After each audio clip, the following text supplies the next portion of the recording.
It was a huge mistake to start legalizing recreational marijuana use. I've been watching some on YouTube, some Louisiana parole board hearings, and it's got to be 80 or 90% of these people were in trouble for smoking marijuana. And let's just say that, okay, marijuana is harmless, but they knew that they could keep getting in trouble for smoking marijuana. And they've been in prison a long time, a lot of these people, and that's not their offense. They would be doing other things, but one of their drugs that they always did was marijuana all the time. And so then once they get in trouble, if they get caught with marijuana, they're in big trouble again. They have to go back to prison if they were out on parole originally. And these guys, they can't stop smoking the marijuana, to whereas if all you had to do was not drink iced tea and you would never violate parole, people could avoid iced tea for sure, right? So there's something psychological about the marijuana that keeps people from doing the right thing, and they act against their best interest. And so I just think it's horrible. So you can decriminalize it for sure, but I just don't think you want to give the okay signal that everything's good. How many athletes, and think of how many hundreds of millions of dollars were lost and have been lost because people just had to smoke their marijuana. They get suspended, kicked out of professional sports leagues. I mean, the NBA quit testing for it because everyone was doing it. So you're not allowed to do it, but they don't test for it and whatever. So it's just a joke. Let's just imagine this analogy. You're a guy, a business owner, and you have a daughter that's 19 years old, and she's going to bring home a new boyfriend for dinner, and you don't know anything about this boyfriend. The only thing you know one piece of information, and that is that he works in a marijuana dispensary. I mean, are you happy about that?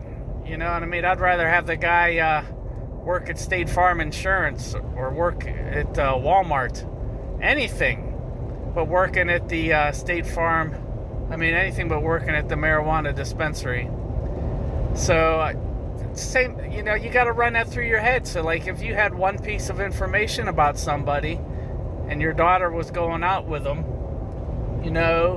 would you say no just based on that information and go to the next random person?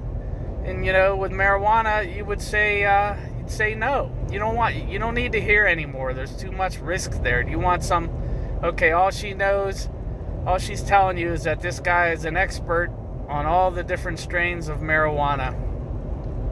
Or how about this? So all she's telling you is this guy has a neck tattoo. I mean, these are just things that, generally speaking, are red flags. And I don't care how good marijuana is, or how it helps people with glaucoma, or how it calms people down, or anything.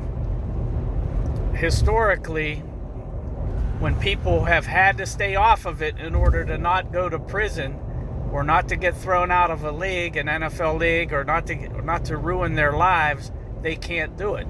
They keep getting caught with it. They keep smoking it. They just can't even stay off of it for any length of time, the people that smoke it every day. And there's a huge argument that when you're young, smoking marijuana does terrible damage to your brain.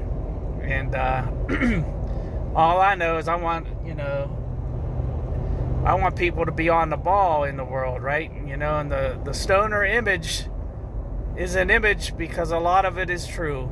And do you want that type of lack of critical thinking and lack of just being on top of your game around you at all times? And